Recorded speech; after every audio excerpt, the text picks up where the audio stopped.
Hey everybody out there in internet land, it's Hobo Yeti here. Today I want to talk about like a homeless go bag. Anytime in the past 20 years that I haven't been homeless, I've always had a go bag, and it's based on my experience with walking across the country, the roads, even the trails. I've walked the Appalachian Trail, and so, or briefly anyway. But it's been my experience with all that that has perfected sort of a homeless go bag. And, similar to bug out bags and things like that, I always have wanted to be prepared. And so I've always had a backpack with things that I have tried and tested, being homeless, things that work, not just things that look cool or, the reason that the reason this comes up is because yesterday I was at the library and I was going through Instagram Reels, and one of them was a bug out bag. And you know what happens when you hit heart, you heart it or something, or you like it. Suddenly, everything, all the reels after that are the same kind of content. So I was going through and seeing all these bug out bags and go bags, and I just I see a lot of stuff out there that's realistic. They always have these nice, cool gadgets, camping gadgets or whatever. They're all made out of like die-cast metal or some kind of alloy. It's heavier than it should be, and it's not really realistic. So I'd like to go through sort of my gear, my overall gear, and kind of explain the pros and cons, but also like the reason that I choose this particular gear. So here goes. Or before I start, let me say that the kind of gear you're going to want is ultra light, if at all possible, or just lightweight. A lot of these prepper, these go bags that I'm seeing out there they're heavy. 50 pounds, 55 pounds. That's not including your water, right? That's a lot to carry on your back, especially, I've worked in computer support for a long time, call centers and stuff like that. So, but even so, a backpack uses, I guess, your trapezius muscles, and it's, 50 pounds on a 5 or 6 mile hike is a lot. It weighs on you and it freaking hurts.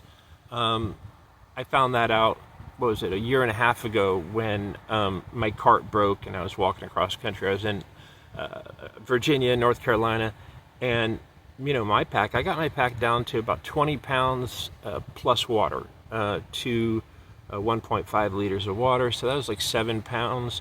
So, not even a 30-pound pack, and that weighs on you over time, especially if you're wanting to go a long way. So just consider when you're doing your pack, make sure it's going to be a fairly lightweight. That's what you're going to go for.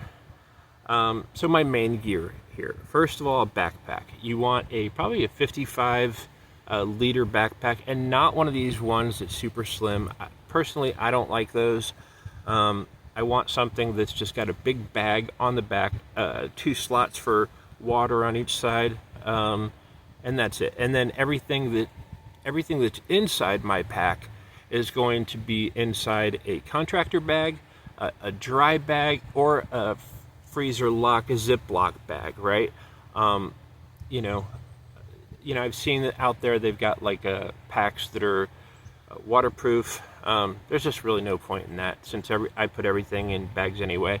And this is not necessarily a street backpack, although it could be a larger street backpack. But just like the thing is nothing crazy. I would rather have more space than pockets and things like that. Next is going to be a one-person tent. And it's important that it's standalone. So either aluminum or fiberglass poles that kind of attach at every corner and cross. When I get when I like, I had a North Peak or was it Snow Peak or something like that? Anyway, it was a one person. It was pretty good. It was off REI. The only problem with it is it had, most tents you get, especially the pricier ones, they have the bottom is just regular fabric or whatever. For me, it's got to be a bucket bottom, which means sort of a plastic, waterproof deal. If it's got like a footprint, I'll get rid of that. I'll chuck that. That's no good to me. It's got to be waterproof on top. And if it's not, I'll make my own tarp out of contractor bags. Usually I just cut them and lay them on top and then tape them together. And that's very lightweight. It's a DIY.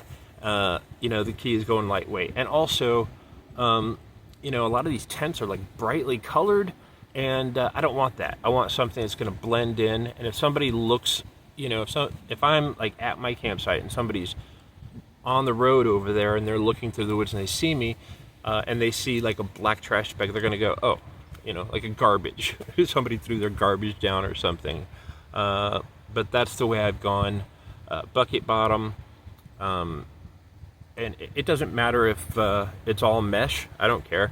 That's even lighter.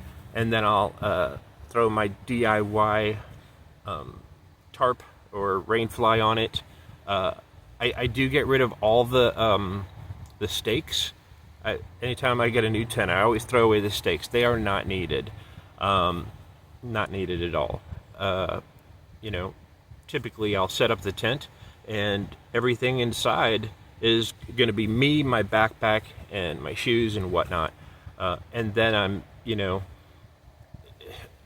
if I am ever going to be away from my tent, I'll find a log or a big stone or something, keep that in the tent. But having like stakes just doesn't really help. I know it's supposed to be good to keep the rainfly flared out so you get some thoroughfare, but when I'm going stealth or preparing for an SHTF scenario, like I want something that's going to work and not necessarily something setting up a tent the way the manufacturer wants. I also cut off any extra little snips of, sometimes I'll have a place where it's got some kind of cordage or something, any kind of extra whatever. I'll take that, snip that stuff off. It's gone. I want it to be super lightweight. That particular tent was 1.25 pounds after I was done with it. The actual the do-it-yourself tarp was like half a pound. It was not much at all. But there's that.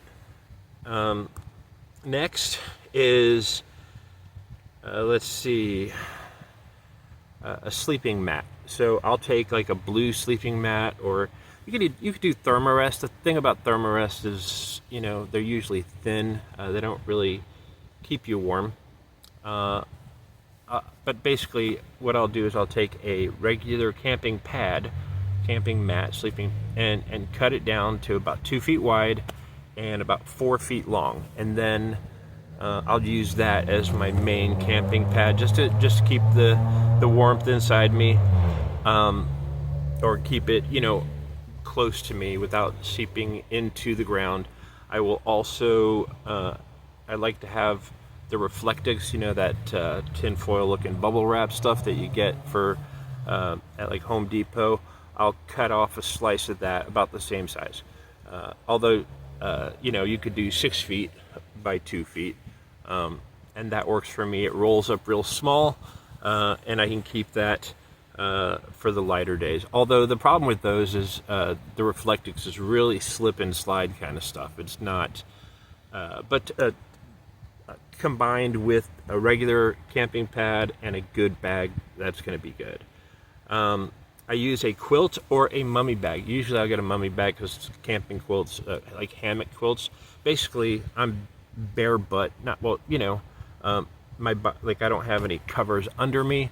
I'll have my my sleeping bag with a foot box, and I prefer to go. The thing is, I've had like goose down and that keeps you really warm. But if it gets wet, it's impossible to stay warm. So I prefer a synthetic, a 10-degree bag, a mummy bag that I can just pull up on top of me, and I'll have the camping pads below me, the Reflectix below me, and I'll use my pillow will be my backpack or my hoodie, whatever I've got. But it's got to have a foot box, and something very lightweight, something that's gonna fold up really small. I've seen in a lot of bug out bags and everything, that's the last thing that people get. They think that getting like a Mylar emergency blanket, both for a shelter or a keep the rain off, or they'll get like a Mylar emergency blanket, and that's going to be their sleeping bag. I'm going to tell you from experience. A couple of years ago when I was in Portland here, I was the weather changed pretty drastically, and it dropped 30-40 degrees in one night, and all I had was one of those cheap Walmart 40-degree bags, which comfort level is 50 degrees, but it got down to like 30. And I spent my whole night, it was so uncomfortable. I was doing sit-ups, I was eating, I was jogging in place every 30 minutes or a half hour, and you spend your night like that, and it is miserable. And I've got to tell you, the whole Mylar, the idea of using Mylar, it just doesn't work. You're going to be miserable with that. So instead of that, get a good freestanding tent that you can cut down to be very lightweight, and get a 10-degree mummy bag. They're more expensive. Actually, all lightweight stuff that has a higher or a lower temperature rating is better, or a higher temperature rating for what it is. So 10-degree, if it's gonna keep you, because most of the time, with regards to sleeping bags, when they say it's like a 10-degree bag, that's not comfort level, that's survivability, right? You want to check it out and check out the comfort rating. So if it's a 10-degree bag, is that the comfort, you're going to be comfortable with that. Obviously, if you're going to sleep, you're going to be going to sleep, with your socks, your pants, your hoodie, your beanie on, but you want to have that comfort level. Otherwise, just 30-degree weather with a Mylar blanket, ain't no way that's going to work. I'm telling you, I've slept in the cold when I did not have, the proper gear, and it is absolutely miserable. So let's see what we got. Next on the list is 2 contractor bags. Now, like I said, you're going to have everything in a freezer bag, or even if you have a dry bag for your sleeping bag, maybe your tent, wrap them in a contractor bag. It's very lightweight. They're very they're thick. You can use one as a poncho if you wanted to.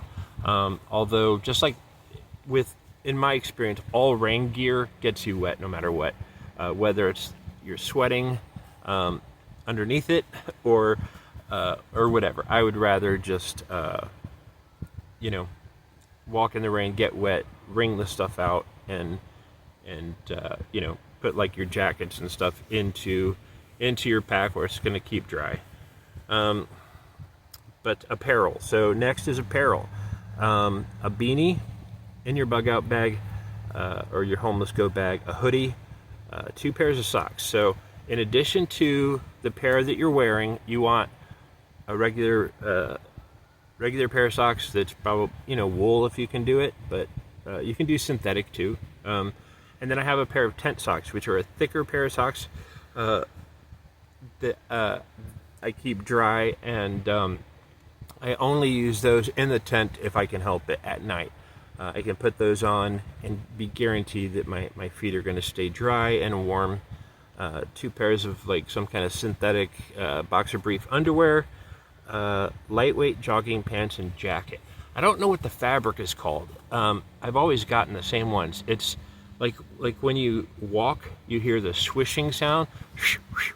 I don't know what it's called, but those things were great. I got those at one point, and they had some kind of mesh in it. I had to cut all that stuff out. But basically, you can have normal clothes, put this jogging sort of pants on the outside, and the jacket, shirt portion or whatever on, and guaranteed to stay warm in that. Good stuff. It's also your second pair of clothing, and it's super lightweight, and that's really going to work for you. Now I've got some miscellaneous stuff. A stout walking stick, about 4 feet, a good thickness, so it's not going to break if you hit something with it.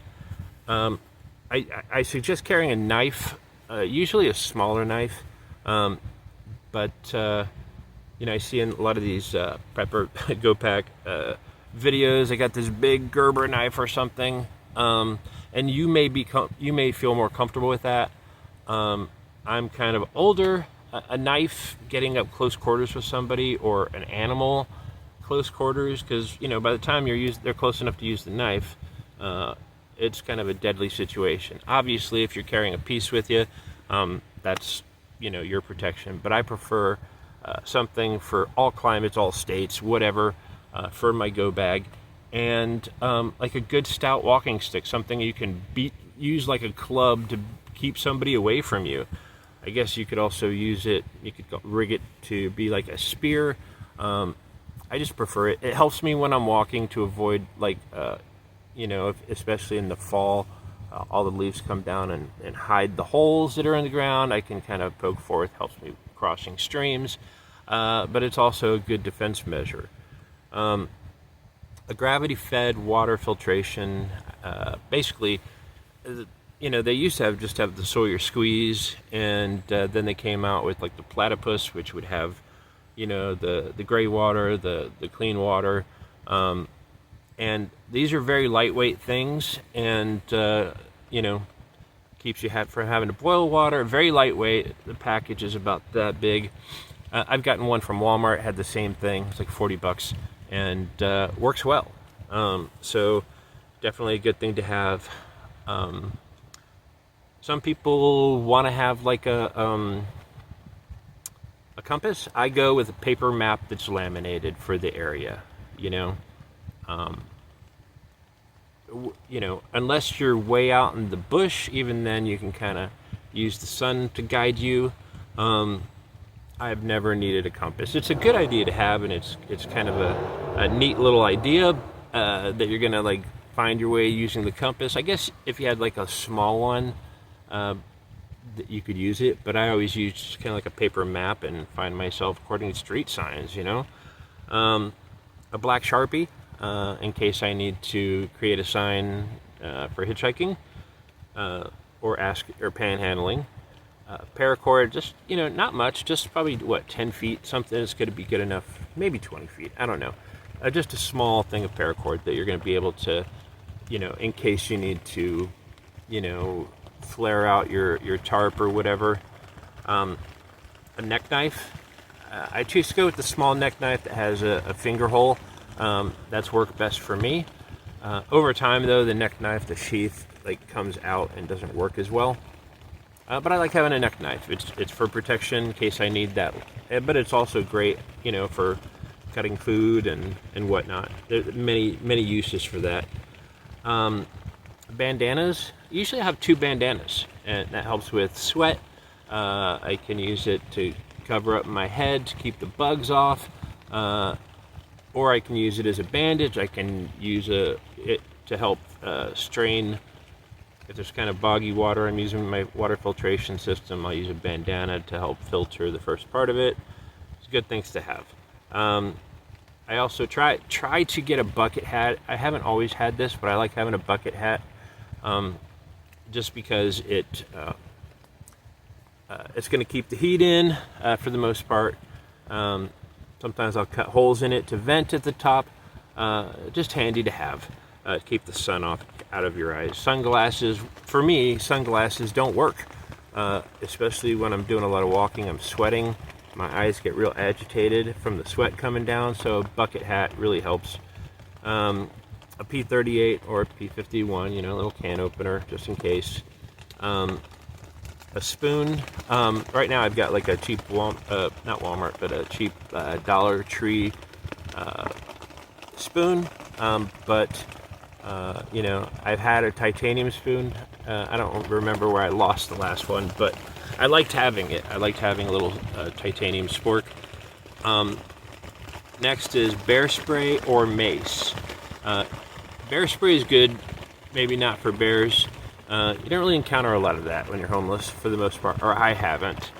In the places I've gone, it's nice to have, but it can also be used on humans.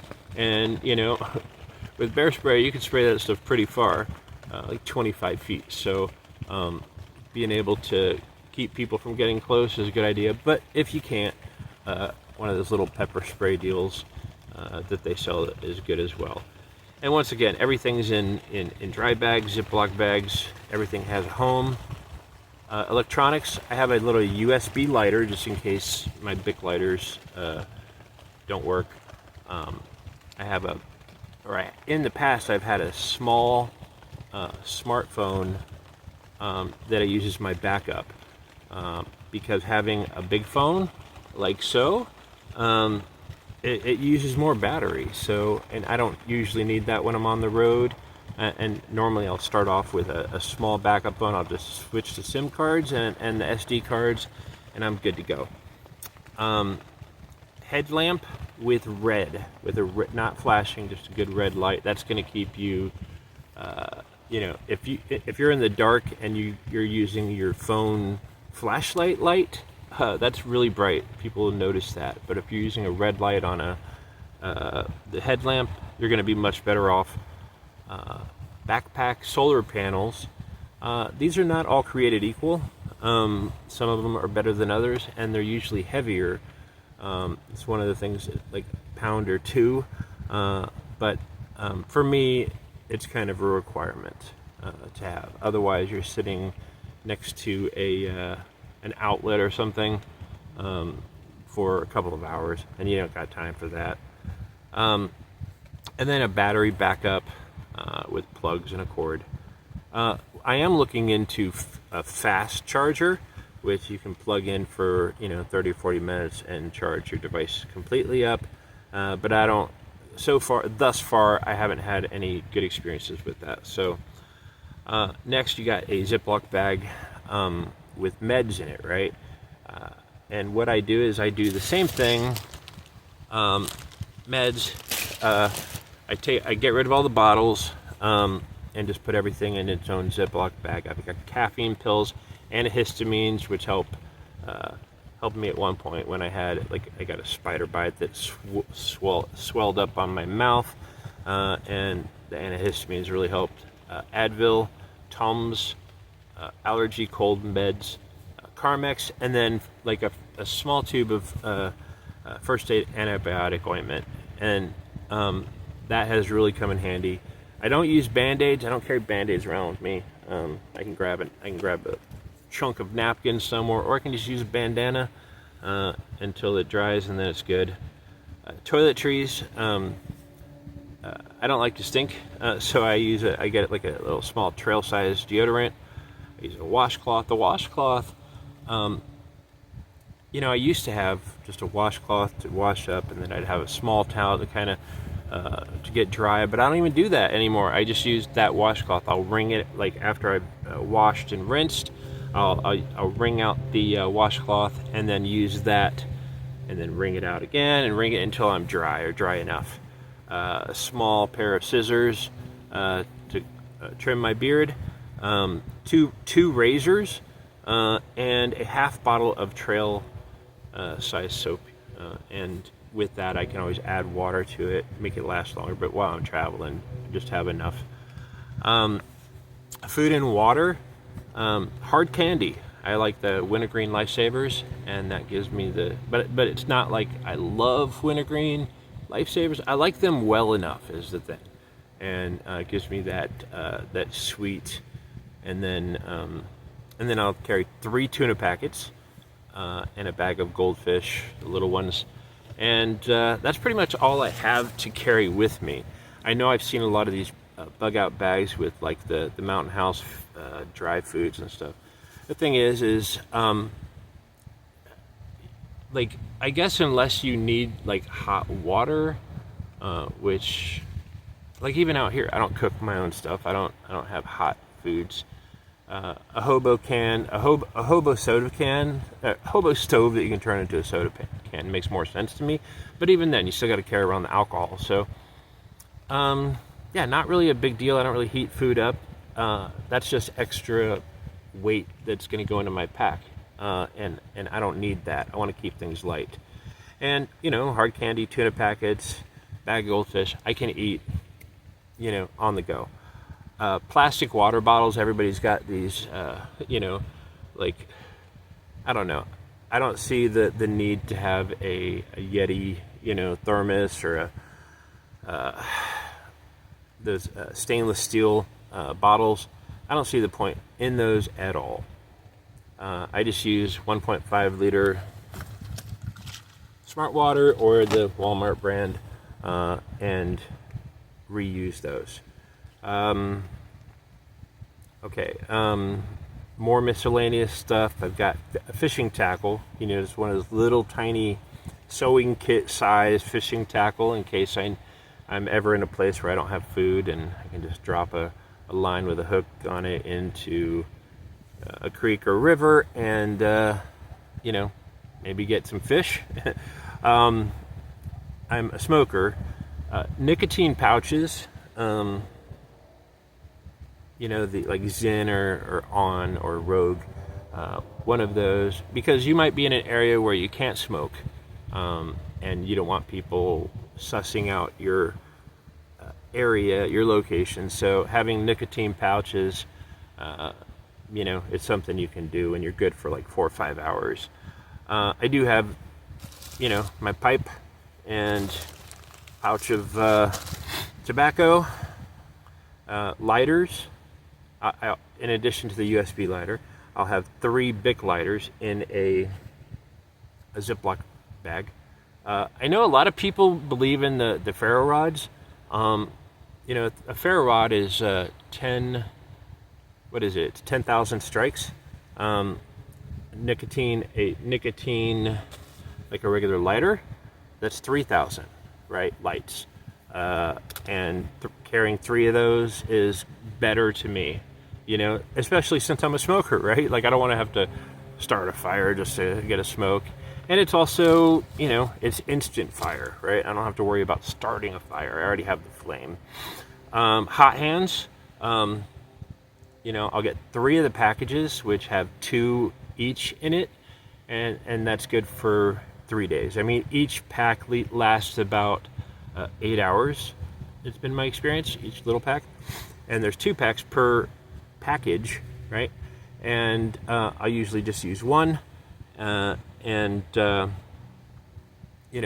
if need be, if it's super cold, so I can have it in each pocket. But those things are freaking great. Love them.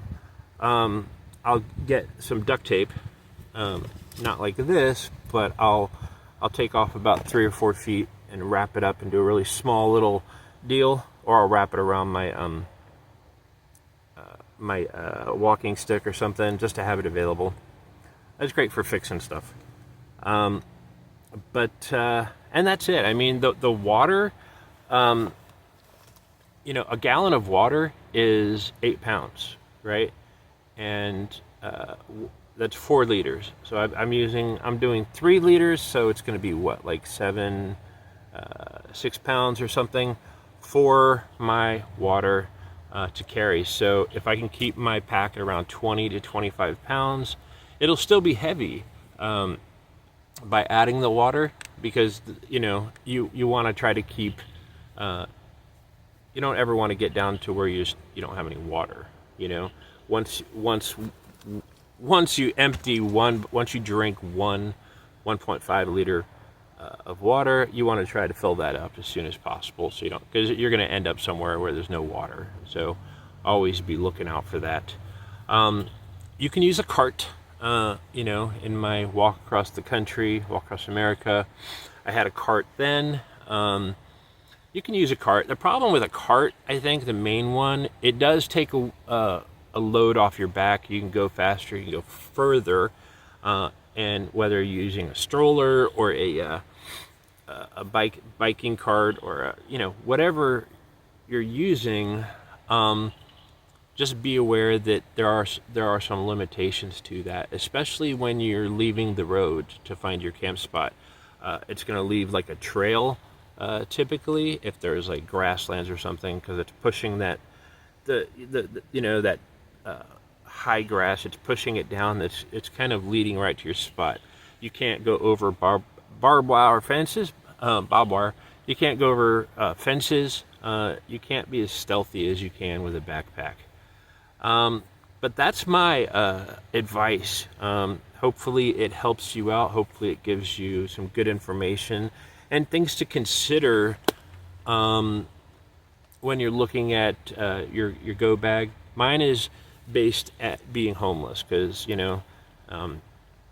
sometimes when you're in a position, in the last 10-15 years, when I've been in a position where I was in an untenable housed situation,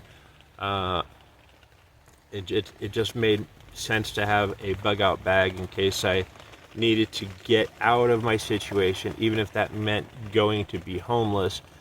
And aside from food, which I could always get,